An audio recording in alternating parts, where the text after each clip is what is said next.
It was the morning of the third day of our Scandinavian adventure, and we were fast approaching the shores of the Netherlands. Last night, while I was in my cabin, I plugged my camera batteries into the power converter I brought with me on the trip to charge them up. A few minutes later, smoke was pouring out of the converter. I frantically began trying to clear the smoke before the fire alarm went off on the ship.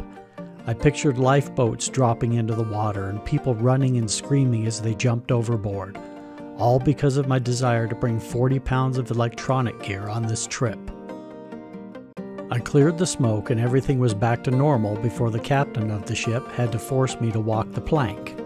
But little did we know that this was just one of many mishaps and technical problems that would be following us for the next few thousand miles. As Kevin waited for me to load my bike and fumble with my gear, which he's had to do every morning so far, he spoke with this guy who was riding this 70-year-old German motorcycle throughout Europe. It was a bike with absolutely no bells and whistles on it. It didn't even have a speedometer, but it did have a floor mat for a seat pad.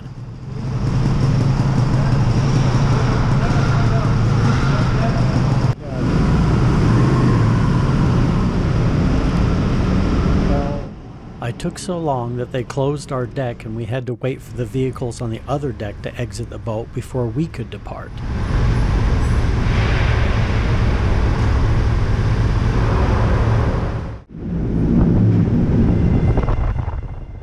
When we exited the boat, we were greeted by sustained winds of 50 to 60 miles per hour and gusts even stronger. We were in for a wild ride today.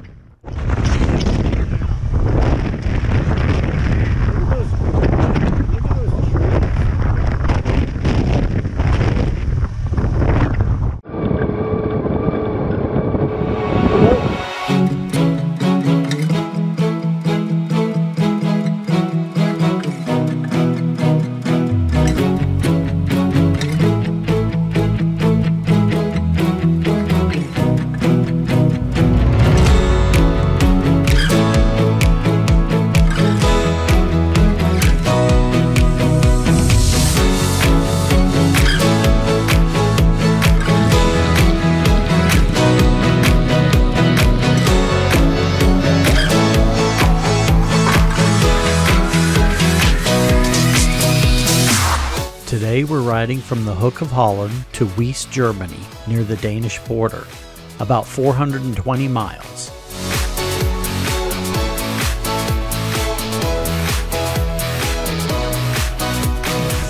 Not only was it wet and windy, it was also very cold. Now I earned the nickname Dark Cloud Durant from Kevin because over the last 3 days I would read the weather forecast from my phone app to Kevin, and each time it would say 80 or 90% chance of rain, Kevin would reply with, that's a 10 to 20% chance of sunshine. Hence the nickname Dark Cloud Durant. Quite frankly, I haven't seen much else but dark clouds on this trip so far. Anyway, as we rolled down the highway in this very nasty cold and wet weather, Kevin enjoyed the luxury of his heated vest, while I enjoyed the luxury of being back in a country where you drive on the right side of the road. Or as Kevin says, the incorrect side of the road.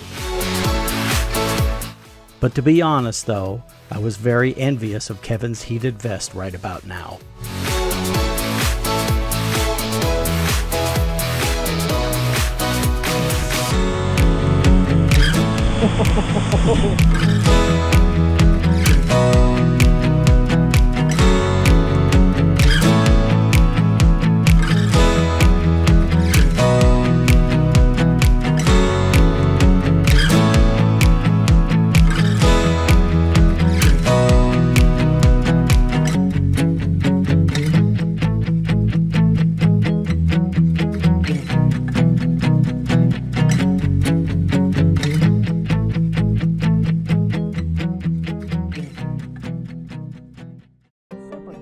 We arrived in Weest, Germany in the evening and began hauling our gear into the guest house.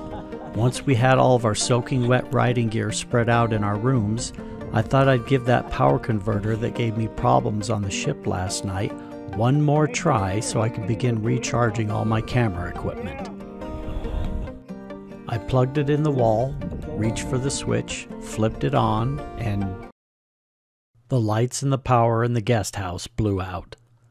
I just dropped my head and pictured all of the power throughout the country of Germany going out. Once again, all because of my desire to bring 40 pounds of electronic gear on this trip.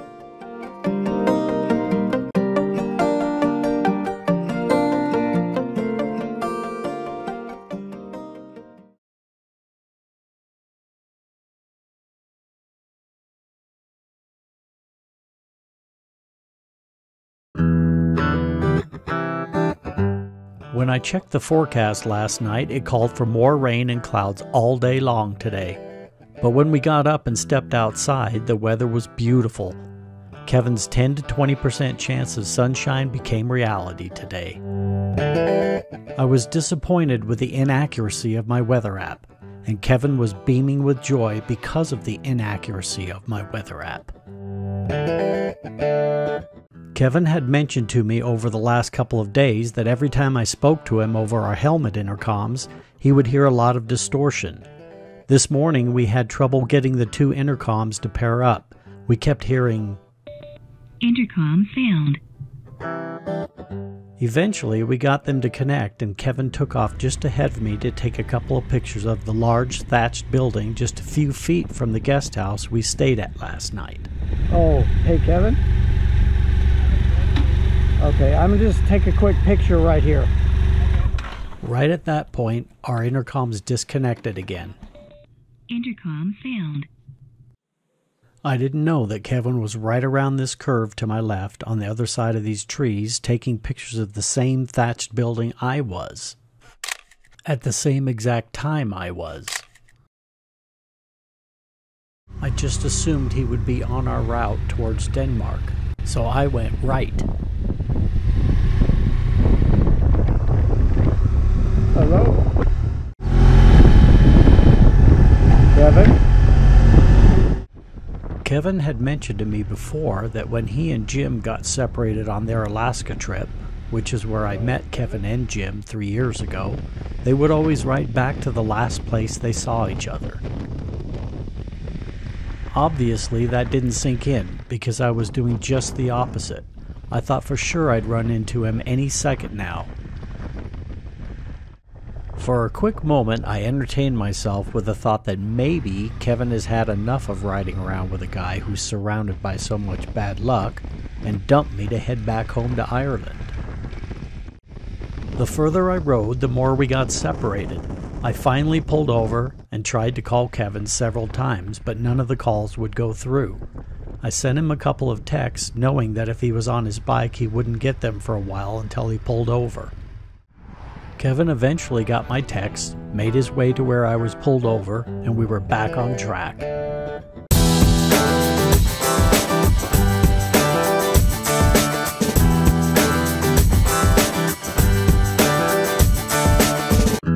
On this fourth day of our motorcycle adventure, we'll be riding from Wies, Germany to Hirtshals, Denmark, about 230 miles, where we'll be catching another overnight boat to Bergen, Norway.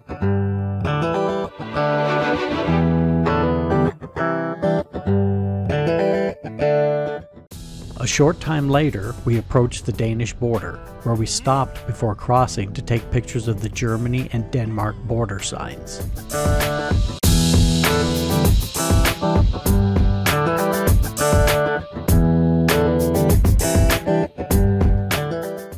As we walked back to our bikes, I decided to take a shortcut and jump over the ditch, which resulted in a faceplant right in the ditch, right in front of the Danish border guards.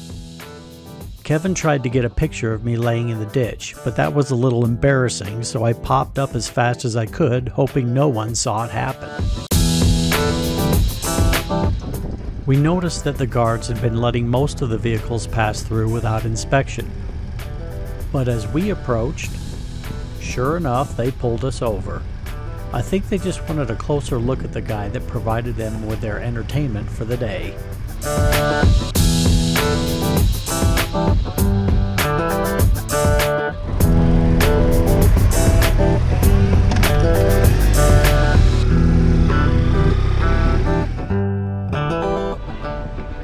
both thought it was quite fitting that the first thing we saw after crossing into Denmark was a discount sex shop.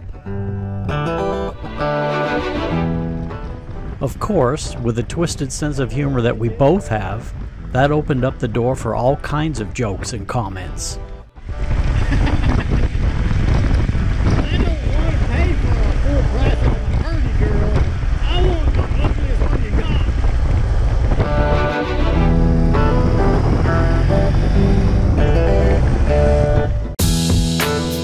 Since this was the first day we've had decent weather on this trip, we finally had an opportunity to take in some of the beautiful scenery.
This was our last overnight ferry for several days.